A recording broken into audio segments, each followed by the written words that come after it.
Romanos capítulo 7. Analogía tomada del matrimonio. ¿Acaso ignoráis, hermanos, pues hablo con los que conocen la ley, que la ley se enseñorea del hombre entre tanto que éste vive? Porque la mujer casada está sujeta por la ley al marido mientras éste vive, pero si el marido muere, ella queda libre de la ley del marido. Así que, si en vida del marido se uniere a otro varón, será llamada adúltera, pero si su marido muriere, es libre de esa ley, de tal manera que si se uniere a otro marido, no será adúltera. Así también vosotros, hermanos míos, habéis muerto a la ley mediante el cuerpo de Cristo, para que seáis de otro, del que resucitó de los muertos, a fin de que llevemos fruto para Dios. Porque mientras estábamos en la carne, las pasiones pecaminosas que eran por la ley obraban en nuestros miembros, llevando fruto para muerte.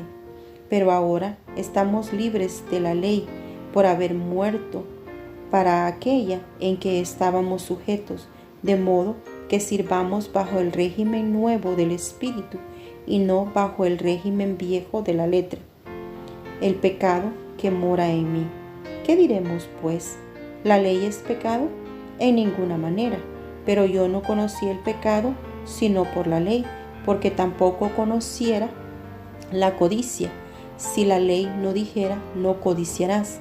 Mas el pecado, tomando ocasión por el mandamiento, produjo en mí toda codicia, porque sin la ley el pecado está muerto. Y yo sin la ley vivía en un tiempo, pero venido el mandamiento, el pecado revivió y yo morí. Y hallé que el mismo mandamiento que era para vida, a mí me resultó para muerte, porque el pecado, tomando ocasión por el mandamiento, me engañó y por él me mató.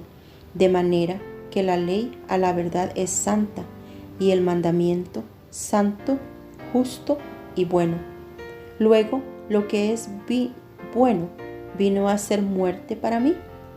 En ninguna manera, sino que el pecado, para mostrarse pecado, produjo en mí la muerte por medio de lo que es bueno, a fin de que por el mandamiento el pecado llegase a ser sobremanera pecaminoso.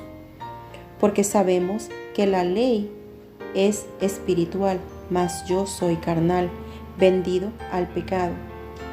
Porque lo que hago no lo entiendo, pues no hago lo que quiero, sino lo que aborrezco, eso hago. Y si lo que no quiero, esto hago, apruebo que la ley es buena, de manera que ya no soy yo quien hace aquello, sino el pecado que mora en mí. Y yo sé que en mí, esto es en mi carne, no mora el bien, porque el querer el bien está en mí, pero no el hacerlo. Porque no hago el bien que quiero, sino el mal que no quiero, eso hago.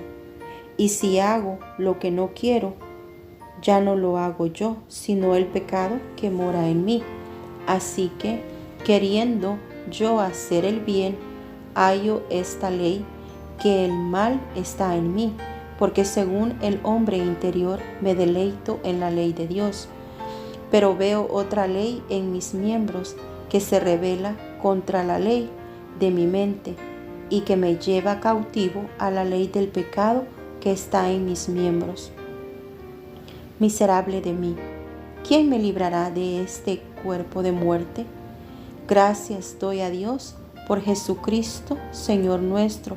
Así que yo mismo con la mente sirvo a la ley de Dios, mas con la carne a la ley del pecado.